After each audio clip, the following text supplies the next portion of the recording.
Doctor સાહેબે સંઘની શરૂઆત બાદ આજે ચાલુ વર્ષ 2025 માં સંઘને 100 વર્ષ થવાની 1925 માં નાગપુરથી શરૂ થયેલો સંઘ આજે આપણે અહીં સામે બેઠા આ પૂરો પરિવાર સંઘ પરિવાર છે। તો આ દરમિયાન થોડી વાત કરીએ તો સંઘનું કામ શું તો કે હિન્દુ સમાજનું સંગઠન કરવાનું સમાજ દરેકનું સપનું સંઘનું સપનું શું છે તો કે ભારતના જે આમ લોકો જે બધાનું સપનું છે એ જ સંઘનું સપનું છે।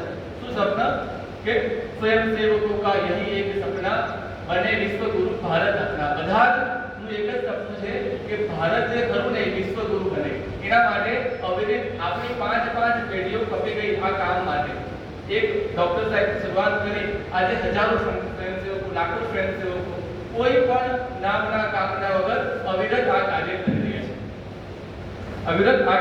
રહ્યા છે। સમય દરમિયાન થોડી સમસ્યાઓ પણ અલગ અલગ હોય છે। આપણે રોજ સવારે આપણું જે ધ્યેય છે એને નક્કી કરીએ ધ્યેયને યાદ રાખવા માટે પ્રાર્થના કરીએ છીએ રોજ શાખામાં ભેગા થઈએ છીએ આપણે રોજ શાખામાં ભેગા પણ થઈએ છીએ પ્રાર્થના આપણી પ્રતિજ્ઞા છે એમાં પણ આપણે રોજ યાદ કરીએ છીએ।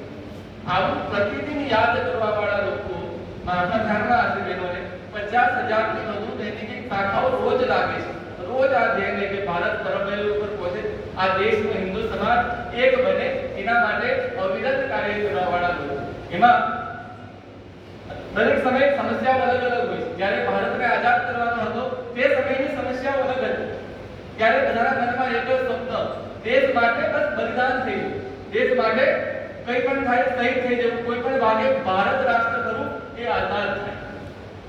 આવી પરિસ્થિતિમાં ડોક્ટર સાહેબને એક વિચાર આવ્યો કે ભારત દેશ જે ખરું એ આઝાદ તો થઈ જશે પણ આઝાદ થયા પછી શું આ ભારત ફરી ગુલામ નહીં બની શકે તો ના ગુલામ બને એના માટે શું તો કે આ ભારતનો મૂળ સમાજ જે હિન્દુ સમાજ છે એ હિન્દુ સમાજ એક થાય પુત્ર સમાજ ભારત માતાની આરાધના કરતો એવું એક તંત્ર ગોઠવ્યું કે રોજ ભેગા થાય એ શાખાનું તંત્ર।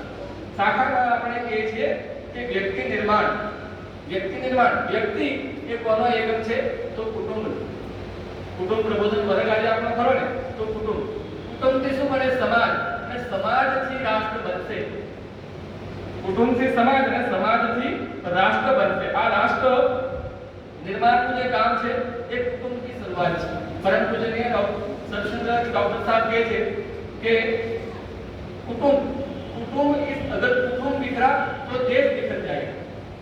व्यक्ति આપણે જે વ્યક્તિઓ આપી છે જરા કોઈને કોઈ કુટુંબ માટે જે કુટુંબ સૌથી સારું હોય પહેલા 50 લોકો 60 લોકો એક પરિવારમાં સાથે રહેતા હતા અત્યારે કેવી પરિસ્થિતિ છે हम दो हमारे दो हमने मंजूर છે ભાઈ વાંધો નહીં हम दो हमारे दो પણ हम दो हमारे दो क्या છે આજે ભાઈ ને ભાભી બંને ફોન પર બાળકોની જગ્યા પર રૂમમાં જઈ શું કરે છે શું નહીં કરતા એ કઈ વાતનો આપણે એનું ધ્યાન નહીં આપતું એટલે સૌથી મોટી સમસ્યા કે તૂટતો પરિવાર એ ભારતની મોટી સમસ્યા છે।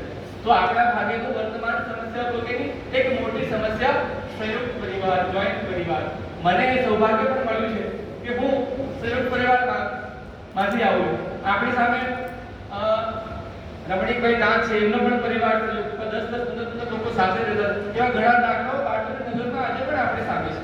સંયુક્ત પરિવારમાં શું હોય કે કોઈ ઓછું કોઈ વધારે બધાનું નમી જતું અત્યારે શું પરિસ્થિતિ થઈ સૌથી વધુ આ કોરોના કાળ સૌથી વધુ ડાયવોર્સનું પ્રમાણ ક્યાં તો કે ભારતમાં થઈ રહ્યું છે એ ક્યાં થઈ રહ્યું છે ભાઈ કોઈ ઓછા ભણેલા લોકોમાં થઈ રહ્યું છે તો કે નહીં જે વધુ ભણેલા છે બહુ હોશિયાર છે ત્યાં પ્રમાણ વધી રહ્યું છે એ પ્રમાણ ક્યાં થઈ રહ્યું છે એ પણ ધ્યાનમાં આવે છે કે આપણને કે ભાઈ કોઈ બહુ મીડિયમ ગરીબ પરિવાર છે જ્યાં સુવિધાઓનો અભાવ છે ત્યાં એ તકલીફ થઈ રહી છે તો કે નહીં જ્યાં બધા સુખી સંપન્ન વૈભવ સંપન્ન લોકો છે ત્યાં આ બધી ઘટનાઓ ઘટી રહી છે। એનું કારણ શું ભાઈ कि जो बहुत पढ़े लिखे लोग हैं उनका जो अहंकार है वो उनको टकराता है और वो अहंकार मिटाने की प्रक्रिया उन्होंने कभी सीखी नहीं એટલે એમના ધ્યાનમાં જ નથી કે અહંકારને કેવી રીતે દૂર કરવો એટલે આનું કારણ કે हम तो हमारे तो दोनों पढ़े लिखे हैं घर में कोई है नहीं पढ़े तो ये समस्या रहती है।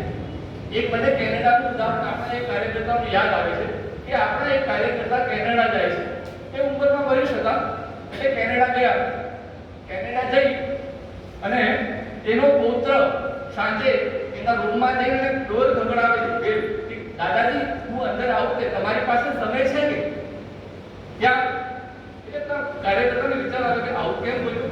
એ પછીની સંસ્કૃતિ ત્યાં આવી પરિવાર જેવી કોઈ સુવિધાઓ નથી, કોઈ એવું છે જ નહીં. કેમ અહીં દાદાના રૂમમાં જવું તો આપણે કેવું પડે દાદાજી હું આવું કે આ મબત તેરા દીકરા નાના અમારા દીકરાઓ પૂછ્યા વગર ફરે કે નહીં ફરે. આ આપણો પરિવાર છે.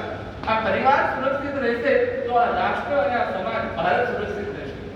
તો ભૂતકાળમાં ભારત પર ઘણા બધા સંઘર્ષો છે. આપણો 1500 વર્ષ સુધીનો સંઘર્ષનો કાળ રહ્યો, પણ આપણે બધાને જોડી રાખ્યા, આપણને જકડી રાખ્યા.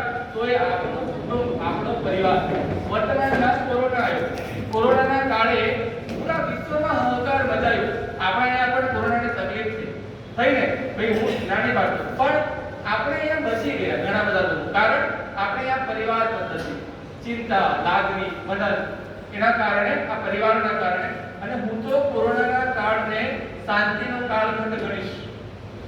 આપણે કોરોનાના કાળમાં એવી રીતે ઘરે બંધી રહ્યા જેવી રીતે ભારતેશ્વરી માં સીતા રાવણને ત્યાં અશોક વાટિકામાં રહી. વિચાર કરો કે જે પોતાના કૈશોર્ય કાળમાં પોતાના ભગવાન શિવના ધનુષને ઊંધા હાથે ફેરવી દેતી હોય, શું એ રાવણને આ બંધી રહી શકે? નહીં રહે. જેવી રીતે આપણે સુખી સંપન્ન સુવિધાવાળા ઘરમાં રહ્યા ને, પણ સીતા માતાને એવું હતું કે આ રાવણ રૂપી રાક્ષસનો અહંકાર નષ્ટ કરવા માટે, અહંકાર દૂર કરવા માટે એમણે રહેવું પડ્યું. એવી રીતે આપણે આ કોરોનાના કાળખંડને, કોરોના રૂપી રોગને દૂર કરવા માટે આપણે ઘરમાં રહ્યા. હવે કોરોના ગયો, આપણે બધા મળ્યા, કષ્ટ પણ આવ્યું, ફરી પરિવાર. તો પરિવાર પદ્ધતિ, જે દેશ પોતાનું મૂળભૂત, પોતાની સંસ્કૃતિ, પોતાનો પરિવારને ભૂલે છે તે દેશ અફઘાનિસ્તાન બની જાય છે. અને જે દેશ બીજા પર નિર્ભર થાય છે એ આજનું યુક્રેન બને છે. યુક્રેનની શું સમસ્યા ભાઈ કે લડાઈ કરવી હશે તો અમેરિકાથી હથિયાર લાવીશું, બાજુના લોકોના દેશથી લાવીશું અને અમે લડાઈ કરીશું. આ લોકો અમને સાથ સહકાર આપશે પણ નહીં. જે પોતાની પગ પર આત્મનિર્ભર છે એવો સમાજ, એવો રાષ્ટ્ર, એવો જ દેશ વિશ્વગુરુ બનશે. અત્યારે 2021માં આપણે બેઠા છીએ. 1925માં સંઘની શરૂઆત થઈ. 2001 ની અંદર આપણે બેઠેલા લોકો કે 2050માં ભારત કેવું હશે ને એની ચિંતા, એના ઘડવૈયા આપણે છીએ. હવે આપણે વિચાર કરો કે આપણે 2050માં ભારતને શું આપવાનું છે? સામાન્ય જનતા માં નેતૃત્વ કરનારા લોકો, સામાન્ય જનતામાં નેતૃત્વ કરનારા લોકો, સમાજને દિશા આપવાવાળા લોકો કે આપણે સ્વયંસેવકોના પરિવાર છે. તો પરિવારોમાં અત્યારે શું થઈ રહ્યું છે ભાઈ? હા, આપણા જેવી કુટુંબ વ્યવસ્થા વિશ્વમાં ક્યાંય નથી. આપણા આ વ્યવસ્થાને તોડવા માટે જે સૌથી દુર્બળ કડી હોય છે ને એ જ સૌથી મજબૂત કડી. આ કડીને તોડવા માટે વામપંથી વિચારધારાઓ, કોમ્યુનિસ્ટ વિચારધારાઓ લોકો આપણા નવયુવાનોને અલગ અલગ તર્કોથી અલગ અલગ તર્કો આપે છે.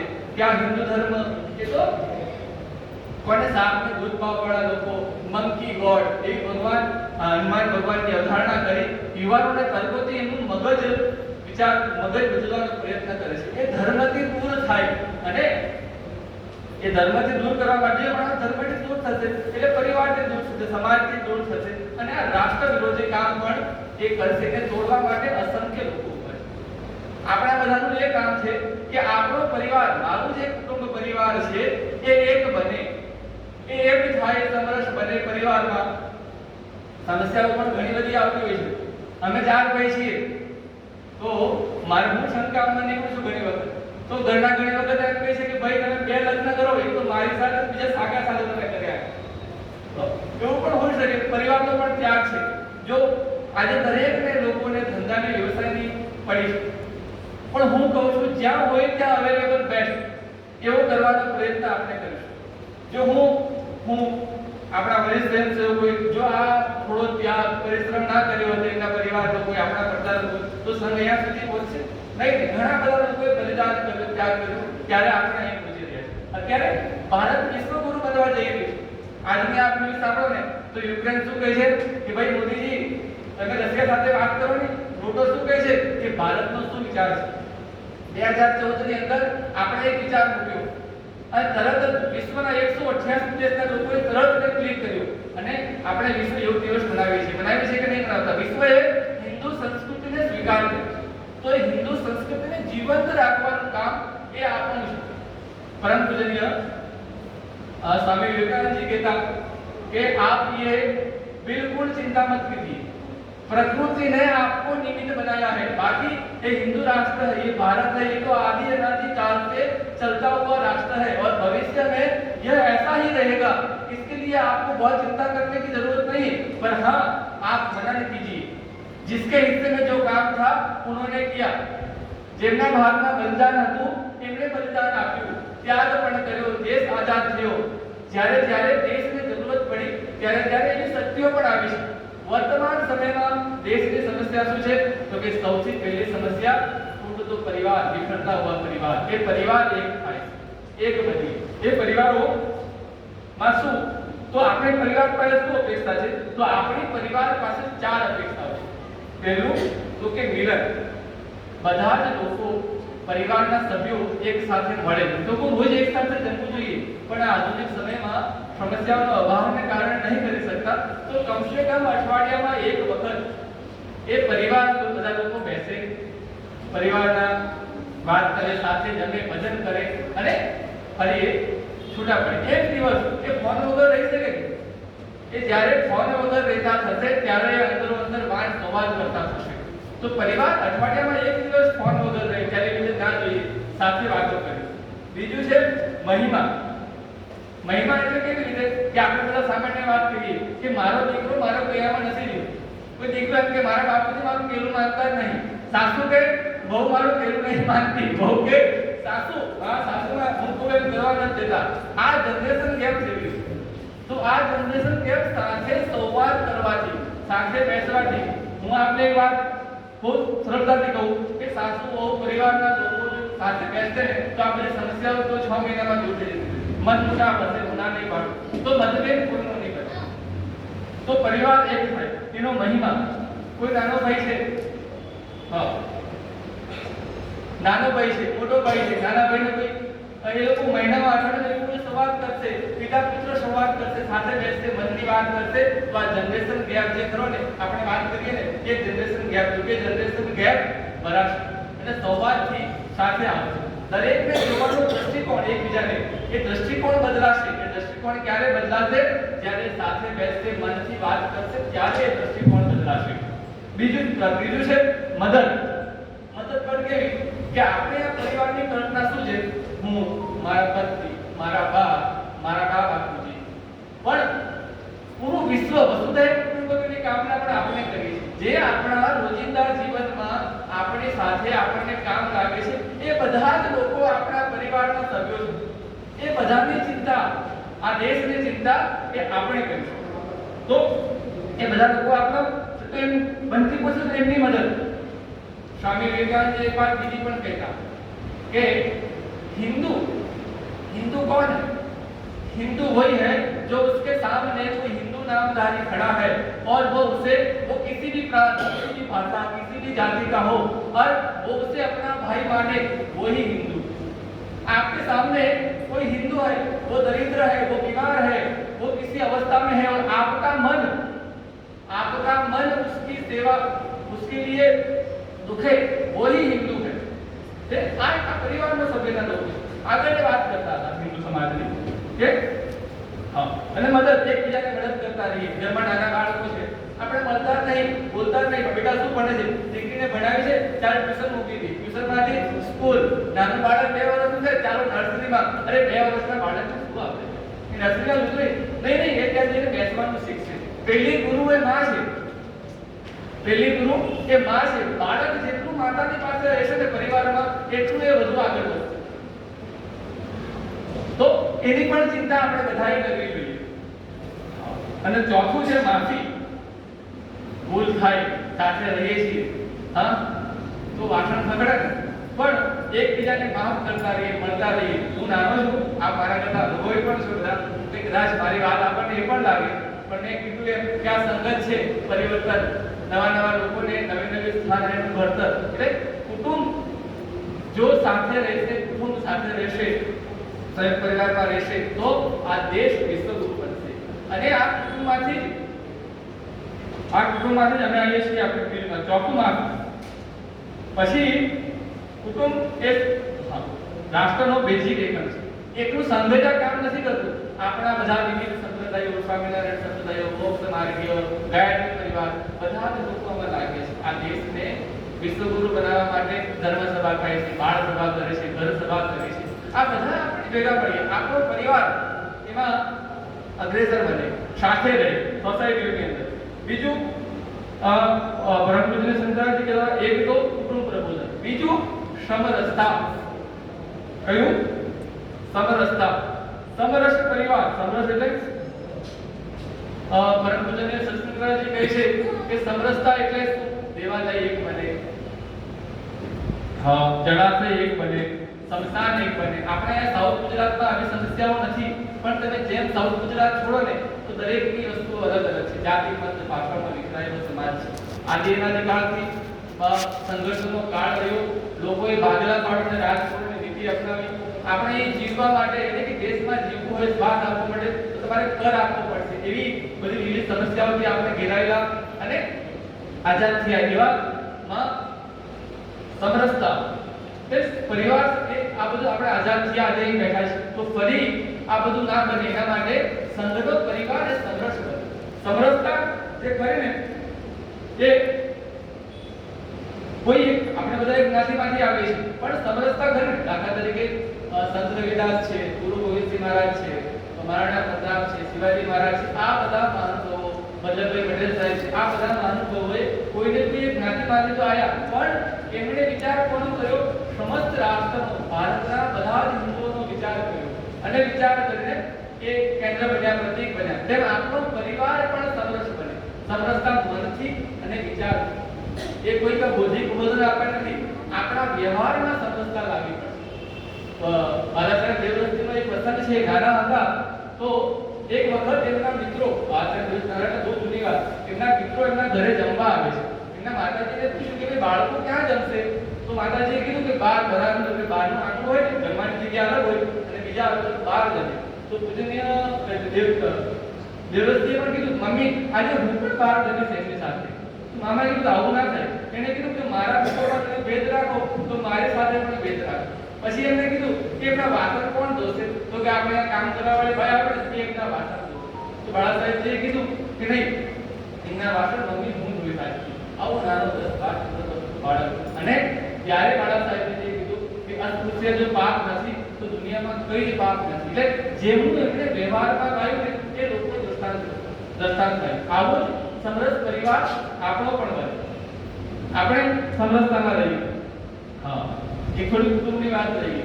હમ તો હમારે તોની વાત આપણે કરીએ તો શું ભાઈ, આપણે માની કે हमने ચાલશે, हम दो हमारे दो, पर पहले क्वांटिटी थी, अब क्वांटिटी नहीं है तो हमें क्वालिटी चाहिए. क्या चाहिए? क्वालिटी चाहिए. क्वालिटी लेके नहीं આપણે બાળકો કેવા હોવા જોઈએ?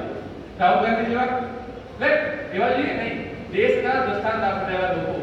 તો એના માટે શું કરવું પડશે? આપણે અપડેટ થવું જોઈએ. આપણા બાળકોએ આધુનિક યુગમાં જન્મ્યા છે, કે તર્કવાળા લોકો છે, એકથી એક તર્ક આપે છે, તો એ તર્કનો જવાબ આપવા માટે આપણે આધુનિક યુગમાં અપડેટ થવું પડશે. પરિવારે ભગવાન અર્જુને ભગવાન કૃષ્ણને ગીતામાં હજારો સવાલ કર્યા. એ તો આજીવન કામ કરવા લોકો, છતાં પણ ભગવાન કૃષ્ણએ એને ક્વોલિટી બધા જવાબોનો એના મનને શાંત કર્યું. જ્યારે મહાભારતનું યુદ્ધ થઈ રહ્યું હતું ને ત્યારે દુર્યોધન અને અર્જુન ભગવાન કૃષ્ણ પાસે જાય છે અને દુર્યોધન ભગવાન કૃષ્ણની સેના માંગે છે, ક્વોન્ટિટીમાં માંગે છે. અને અર્જુન કહે છે કે ભગવાન મને તો નારાયણની સેના નહીં, નારાયણ જોઈએ, કારણ કે હું ક્વોલિટીમાં માનું છું. અને આપણા બધાના ધ્યાનમાં જ છે કે મહાભારતનું યુદ્ધનું પરિણામ શું આવ્યું? જ્યાં ક્વોલિટી હતી ત્યાં વિજેતા બન્યા. એટલે ક્વોલિટીની જરૂર છે. એ ક્વોલિટી આપણે આપવી પડશે. બીજા આ બધા બાળકો અપડેટ છે. આપણે મોબાઈલ ફોન, તો મને ભાઈ આઈફોનનો ફોન જોઈએ. અત્યારે આઈફોન 13, સેમસંગમાં તો કે Z Fold 3 એવા બધા ફોન, કારણ અપડેટ ફોન જોઈએ. તો આપણે પણ અપડેટ કરવું પડશે ને. અભિમન્યુ ખરો ને, અભિમન્યુ એની માના પેટમાંથી જ, માતુના પેટમાંથી જ એ વિદ્યા શીખીને આવ્યો ચક્રવ્યૂહ તોડવાનું. પણ અભિમન્યુ જે શીખ્યો ને એટલા પુત્રને સીમિત રાખ્યું. અર્જુન જે ખરા ને, અર્જુન ગુરુજી પાસેથી વિદ્યા શીખી. પણ એ આ જીવન પર્યંત વિદ્યાને શીખતો રહ્યો અને શીખી અને એને અપડેટ કરતો રહ્યો. અંતે શું થયું? મહાભારતના યુદ્ધમાં અભિમન્યુ જેવો એક બહુ જ હોશિયાર વિદ્વાન તરુણ યુવાન ઉત્સાહી બાળક આપણે ગુમાવી દઈએ છીએ, કારણ અપડેટ નહીં થવાને કારણે. અભિમન્યુએ પોતાની વિદ્યાને અપડેટ નહીં કરી. તો અને તો આપણે પણ આ નવી પેઢી હમ જો હમારે બધી વાત જ્યારે કરી છે તો આ બધા લોકોને અપડેટ થતા અપડેટ એટલે આપણે અપડેટ થઈએ સાથે મળીએ. આ બધું ક્યાંથી? સંવાદથી મળશે.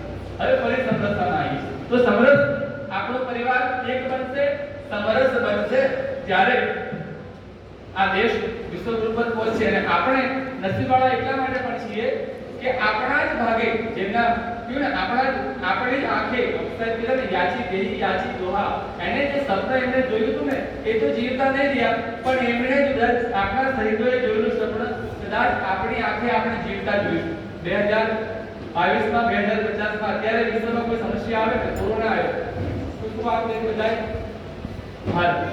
ભાઈ ભારતનો વિચાર શું છે? સૌથી પહેલી વેક્સિન કોણે બનાવી? તો કે ભારતના લોકોએ બનાવી અને પૂરા વિશ્વને આપી કે નહીં આપી. એટલે આપણો પૂરો વસુદેવ કુટુંબની વાત જે કરતા હતા ને તે આપણે ફલિત કરીશું. સમરસ જીવન બનશે તો સમાજ પણ સમરસ બનશે. ત્રીજું, પર્યાવરણ. અત્યારે સૌથી મોટી સમસ્યા કઈ છે? તો કે પર્યાવરણ.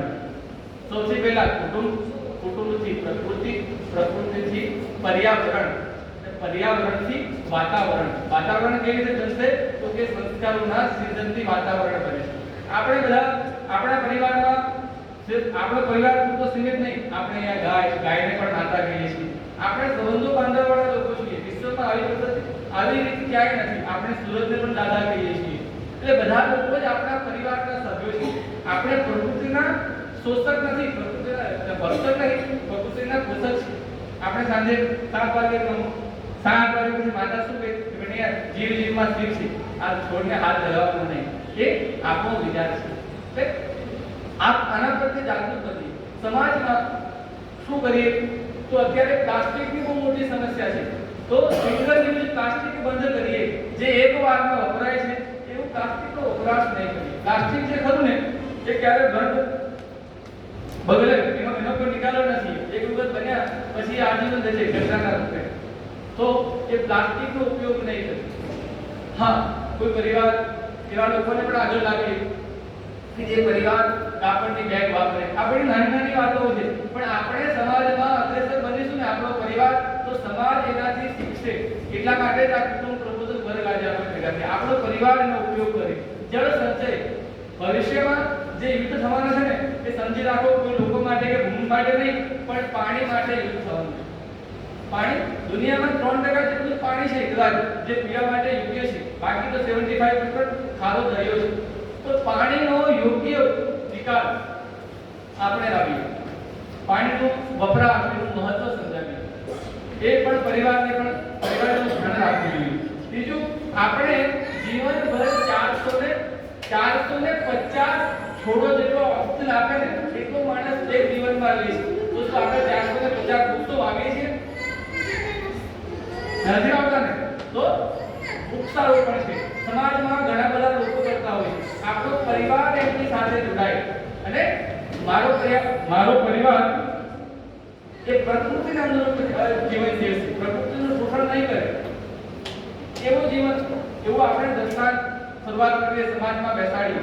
આપણે જે અનુકરણ કરીશું એવું અનુકરણ આપણી આજુબાજુના લોકો આપણને જોઈને કરશે અને વિચાર કરો, સ્વયંસેવકનો પરિવાર જ્યારે આવું કરવા લાગશે તો ભારતમાં કેટલું બધું પરિવર્તન આવશે. આજે આપણી પાસે 10 લાખથી વધુ સ્વયંસેવકો છે જે રોજ સક્રિય શાખામાં આવે છે. એવા લોકો 10 લાખ શાખાઓ લાગે છે.